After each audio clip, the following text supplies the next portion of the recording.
Ever wondered what happens when the quiet one, a rancher no one takes seriously, becomes the only one willing to take a bullet? They mocked his silence, laughed at his worn boots and empty porch. But when danger came, it wasn't the loud men. Who stepped up it was the rancher they all ignored. Because sometimes the people we overlook are the ones built for storms. If you've ever been underestimated or judged too soon, hit that subscribe button and tell us in the comments, have you ever proven them all wrong when it mattered most? Because this is the story of the man who did. Let's begin without further ado. This astonishing tale begins in a quiet prairie where the wind whispered long, low murmurs through wheatgrass and barbed wire fences. It was the kind that sounded like secrets between the soil and the sky. And on the edge of that whispering world sat a forgotten ranch, half eaten by rust and time. That's where Matt lived. He wasn't from town originally. Just showed up one day, about 7 winters back, dragging a trailer that coughed black smoke, and 2 horses that looked more bone than muscle. Folks at the feed store tried asking him questions. Where'd he come from? What was he planning? But he just tipped his hat and said, "Here to start over." That's about all he ever said. Didn't take long for the town of Claridge to pin a story on him, though. Folks always do that when a man keeps quiet. He's hiding something, said old Mrs. Pembroke, peering over her garden fence like gossip was oxygen. Probably ran from the law, grunted the sheriff, whose uniform fit too tight since he gave up patrol for poker nights. Even the kids joined in, making ghost stories about the mute rancher who talked to his cows like they were old war buddies. The truth was, Matt didn't mind. He wasn't trying to be liked. All he ever wanted was to be left alone. He fixed up that ranch with his own 2 hands. Rewired the fence, patched the barn roof after spring hailstorms, even built a chicken coop that looked more solid than the sheriff's own office. He never missed church, but he sat in the back pew and left before the final hymn. He always paid cash, tipped the waitress more than the meal cost, and nodded politely to anyone who looked his way. And still, they laughed. It wasn't mean-spirited at first. Just the kind of laughter that comes from misunderstanding. But misunderstanding has a way of turning cruel when you add boredom to it, especially in a town like Claridge, where Peoplet was the banker's wife who gave him the nickname that stuck. The quiet rancher, she'd said with a snort, clinking her wine glass at the Rotary Club picnic. Hasn't got the nerve to say hello, but I bet he names his cows Shakespeare and Byron. The crowd had chuckled. Even Pastor Davis smiled. Matt didn't flinch. Just scooped his potato salad in silence and walked back to his truck. But someone had been watching. And it wasn't just anyone, it was the banker's boy, Caleb, a freckle-faced teenager with a mop of hair and a reputation for pushing every button the world gave him. Caleb didn't care for rules or respect, but he saw something in Matt that no one else did, something quiet and strong. And that small thread of interest, it would pull both of their lives into something far more tangled than either of them expected. Caleb started showing up around Matt's property in the fall of that year. First, it was under the pretense of losing a football. Just flew over the fence, man, I swear. Then it was about a history project. And then, just because Matt didn't say much. But he didn't send him away either. He taught Caleb how to shoe a horse, how to check for infection in a calf's eye, How to patch a broken fence with nothing but wire and shear will. The boy was clumsy at first. Kept dropping the hammer, asking questions without waiting for the answers. But Matt had patience, and something about teaching the kid gave him a kind of peace he hadn't felt in years. "You always this quiet?" Caleb asked one day, squatting beside him in the barn as they fixed a broken latch. Matt shrugged. "Used to be louder. Didn't help much." That was all he said. But it was more than usual. And Caleb didn't press. Back in town, people started whispering again. "Don't know why that banker's boy's always over there." Someone muttered at the diner. "Probably thinks it's fun." "Slumming it with the hermit," another replied. But something had shifted. People might have still laughed behind Matt's back, but they started noticing him now. And for a man who had spent 7 years trying to disappear, that was both a blessing and a curse. Because the day the trouble came, it didn't knock on the sheriff's door. It came straight from Matt's pasture and brought with it the kind of danger that tests a man's soul. There were 3 men who came out of the trees like shadows, armed, angry, and desperate. Caleb was in the wrong place at the wrong time. But Matt wasn't about to let him be in the wrong hands. The trouble didn't look like trouble at first. It looked like 3 men in an old rust-bitten pickup that had seen too many back roads and too few repairs. It looked like out of state, plates, mud-caked boots, and the kind of eyes that never blinked for long. They rolled in quiet, with that bone-deep silence that only ever means one thing: violence waiting for a reason. Matt saw them from the ridge, where he'd been checking the north fence. Just silhouettes at that point, dark figures moving around. The tree line near his western pasture, where the land dipped low and sight lines narrowed. From that distance, they looked like hunters. Strangers may be lost, but Matt didn't believe in coincidence. Not out here. He saddled up without a word, rode toward the tree line with his hat low and his spine tight. Something about the way the crows scattered above them told him all he needed to know. By the time he reached the clearing, it was already happening. Caleb had been working near the old cattle chute, alone, cleaning out debris like Matt had shown him. Just a regular chore. But now he stood frozen, caught like a deer in high beams, with one man holding his collar and another waving a pistol like it was a joke. "Easy now," the man with the gun said. His smile was wide and empty. "We're just looking for a little help. Ain't that right, boy?" Caleb's voice was stuck somewhere behind his teeth. The third man, tall, lean, with a snake's posture, turned toward Matt as he rode in. Well, didn't expect company." Matt dismounted slowly, hands visible, calm. "No need for guns here," he said, voice low, steady. "You boys need water, fuel, you'll get it. Just let the kid go." The man with the snake posture smiled like a man who liked seeing people squirm. "Now that depends. You see, we ran into a little trouble about 20 miles east. Someone called in a plate number. We're just passing through, but we can't have anyone reporting us, can we?" Caleb looked at Matt just for a second and saw something shift behind his eyes. Not fear, something heavier, like gears locking into place. This was the moment when a quiet man decides whether to run, freeze, or become something else entirely.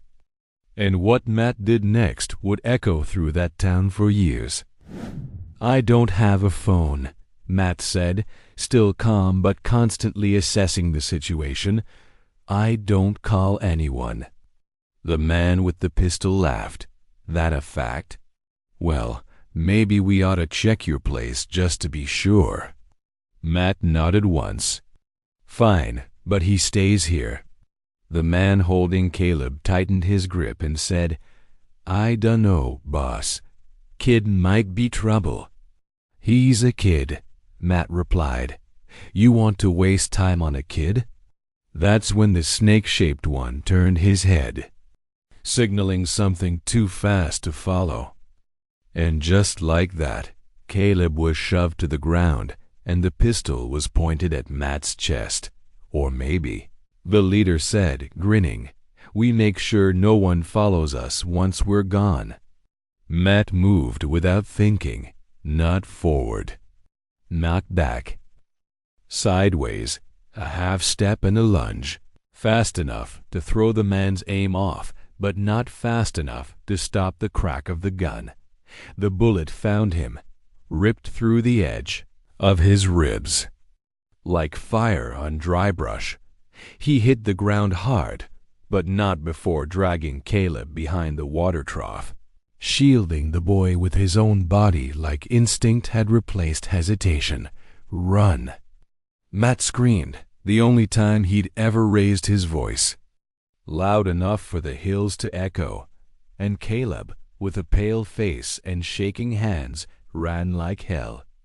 The shots rang out again, but they didn't hit Matt this time.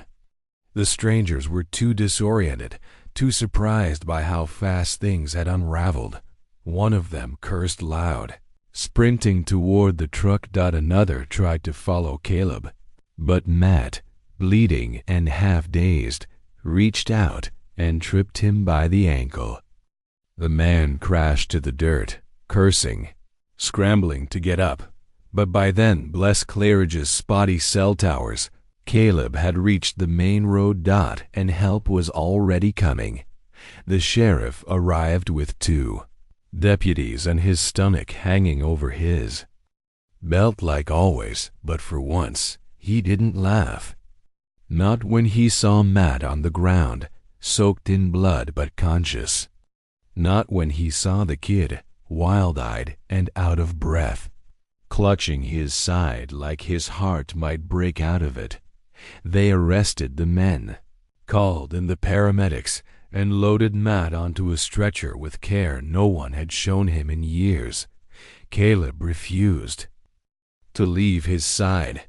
"He saved my life," the boy kept saying. "He took a bullet for me." And somewhere in that moment, when the townsfolk gathered near the yellow tape and flashing lights, they realized something they hadn't before. The quiet rancher wasn't just quiet. He was brave. And suddenly, every joke, every nickname, every cold shoulder at the diner started to feel like shame burning up in their throats. That bullet didn't just tear into Matt's ribs. It cracked open the walls he'd built around himself and revealed the man behind the silence. The town used to whisper about Matt because they didn't know his story, but now they couldn't stop talking about him for a reason he finally deserved. They stitched Matt up at the county hospital like he was just another line item on the board. But Caleb wouldn't leave his side. He sat in that plastic chair for 12 hours straight, watching over the man who'd bled for him like it was his job now to keep the quiet man safe. At some point, the nurse brought him a blanket. Another one. Handed him juice and crackers like he was a patient too. In some ways, he was. No one had ever taken a bullet for him before. No one had ever taken him seriously either. But Matt had. News of the shooting spread faster than wildfire on a dry July.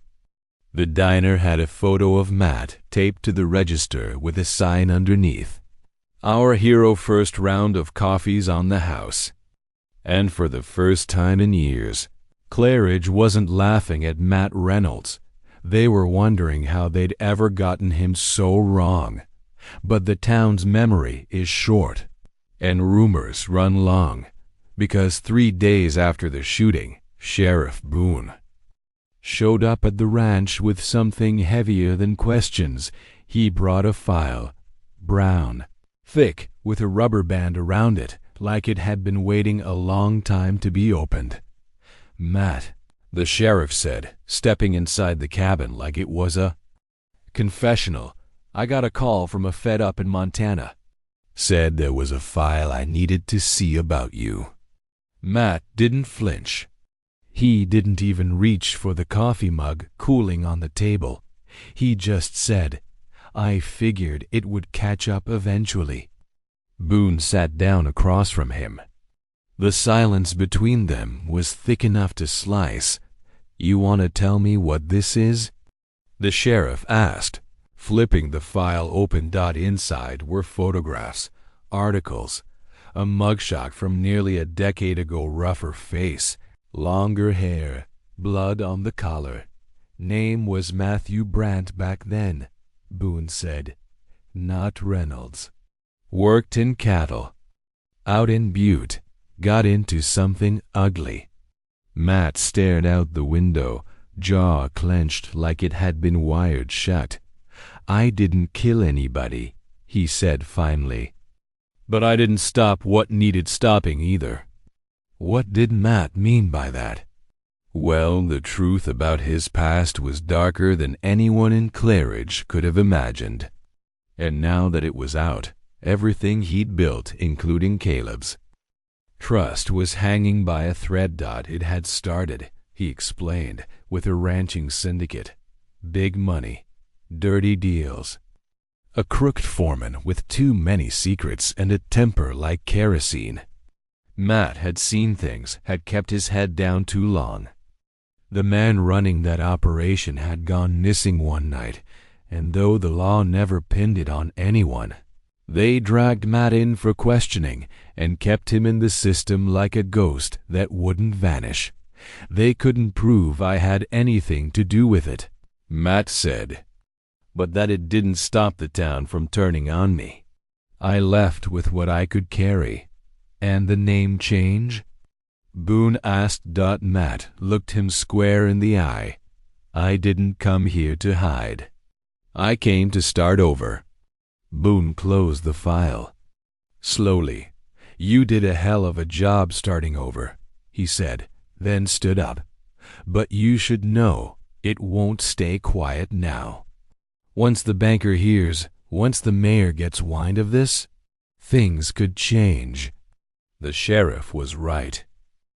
That same afternoon, Mr. Delaney, Caleb's father, the one who ran Claridge's only bank and half its council, showed up at Matt's ranch. Tailored coat, stiff walk, hands like he was afraid the dust might stain him. I want to thank you, he said first. You saved my son. Matt nodded once. But I've also heard things, Delaney continued. Whispers. Your name isn't what you say it is. Your past isn't what we were told.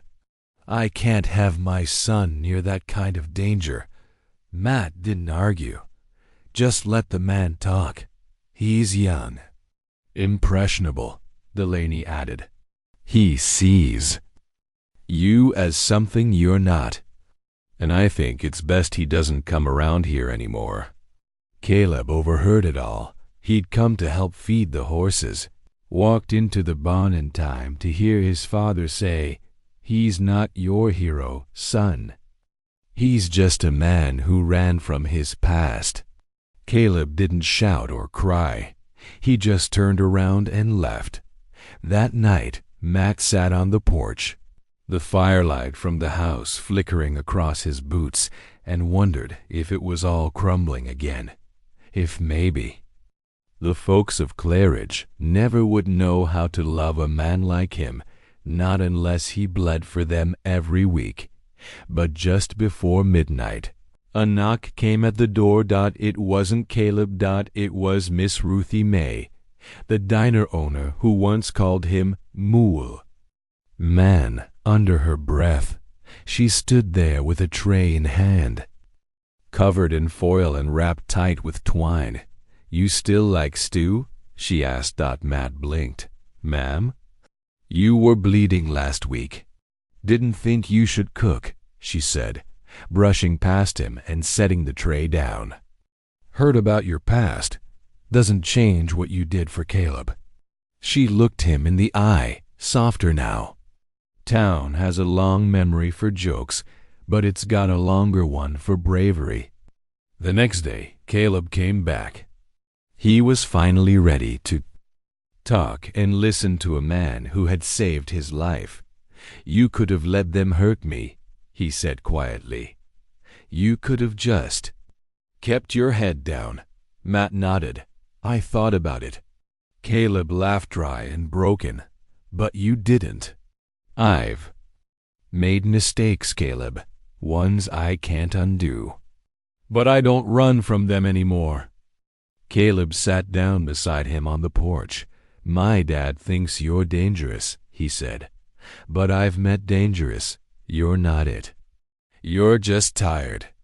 They sat like that for a while, two bruised souls with more silence than words between them, but more understanding than most blood relatives share. There's a thing about small towns. No one tells you. They don't forget. But they do evolve, slowly, unevenly, like horses learning to trust the reins again after being broken once. Too often, for the first time in years, Claridge was quiet about Matt Reynolds. Not mocking quiet, respectful quiet. Like maybe they didn't have the right to fill the air with cheap opinions about a man who had taken a bullet for a boy, who barely knew how to saddle a horse. But even that respect was fragile, because the kind of peace Matt found, it never lasted long in a place like this. It started with a drought. One of those creeping summers where even the sky seemed to give up on rain. Claridge's creek beds dried to dust, and the wells coughed up more silt. Then water.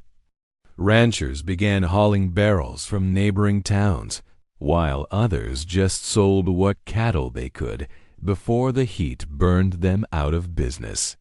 The bank, Delaney's bank, tightened its grip. Foreclosures started trickling in, and just like that, the town that had found its heart again began to bleed from the edges. Matt kept his ranch running on sweat and frugality. He used rain catchers and old-school techniques that other ranchers used to laugh at. Now they came asking for advice, and he gave it without hesitation, without gloating. Even Delaney, stiff-collared and exhausted, called one morning. "I hear you've been helping a few neighbors," he said. Matt waited. "My board's getting restless. If we don't start calling in late payments, the bank risks defaulting too." "And you're here because?" Matt asked, not coldly, just directly. Delaney sighed. "Because I know people still listen to you now. I want you to come to the town hall tonight. Speak. Help me calm this thing down before it turns ugly." Matt considered it for a long moment, then nodded once. "All right." But Caleb, who'd overheard the whole thing, wasn't so sure. "You think the town's really ready to hear you speak after all this?" he asked that afternoon while brushing down the horses. Matt Simple said, "I don't know, but I'm ready to stop being quiet about the things that matter." So, what did Matt say to the town in his defense? Whatever it was, it divided the town and brought a real test upon them. That night, the town hall was. Sweat stuck to the backs of folding chairs and tempers clung to the rafters like humidity. Every rancher, grocer, and laborer with $1 left to lose had shown up, most of them angry, all of them scared. Delaney stood at the podium, adjusting his tie like it was a noose.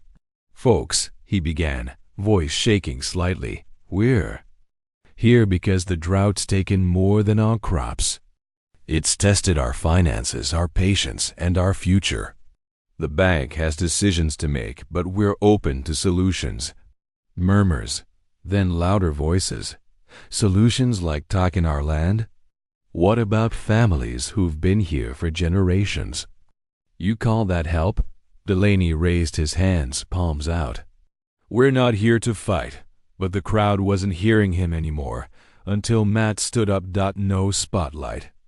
No microphone. Just the presence of a man who had earned his weight in silence and whose voice now cut through the noise like an axe through dry wood.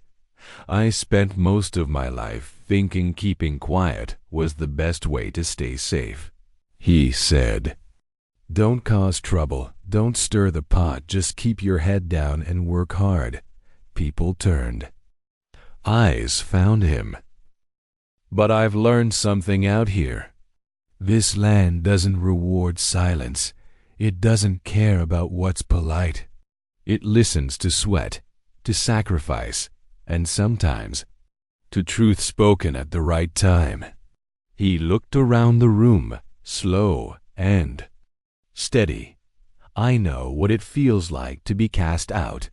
I know what it's like to be judged before folks even know your name. And I've watched this town do it again and again to me, to others, to anyone who didn't fit the picture." Some looked down. Others leaned forward. "But Claridge is better than that. And if we're going to survive this drought, this isn't about banks and balance sheets. It's about neighbors. About helping each other stay standing." Someone near the back called out, "Easy to say when your ranch ain't in foreclosure." Matt didn't flinch. "I've offered to help 3 families this month. Not because I had plenty, but because I had enough.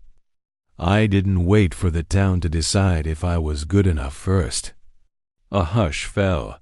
"So here's my offer," Matt continued. "I'll help lead a community co-op grain, water, supplies.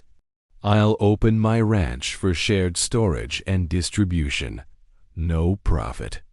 Just survival. If the bank wants to help, fine. If not, we'll do it without them." Now the room was still, not angry, not buzzing, just still. That night, everything changed. Delaney approved a temporary moratorium on foreclosures. The co-op was formed. Matt was asked to serve on the town's resilience board. And for the first time since setting foot in Claridge, Matt wasn't just tolerated. He was needed and chosen. Weeks passed. The rains came slow at first, like a child learning to walk, but eventually the earth drank deep again. Crops rebounded. Wells sighed relief. The air began to smell like hope instead of fear, and Claridge healed, not just from the drought, but from its own narrowness. One morning, as the sun rose over the ridge and painted the fields gold, Caleb rode beside Matt to the southern pasture. "You still think about leaving?" the boy asked. Matt squinted toward the horizon. "Used to think I didn't belong here. Now I think I just arrived too early." They rode in silence for a while. Then Caleb said, "You know what they call you now?" Matt smirked. "If it's Mule Man again, I'm moving." "No," Caleb grinned. "They call you the Iron Oak." Matt raised a brow. "What?" "'Cause you're quiet, but rooted. You bend in storms, but never break." Matt didn't respond right away. Just looked out at the land, the town tucked quietly in the valley beyond, and nodded. "I can live with that." The town once laughed at the quiet rancher. Now they stood with him, because when Claridge needed saving, It wasn't the loudest man who answered the call. It was the one who listened first, then led with his scars.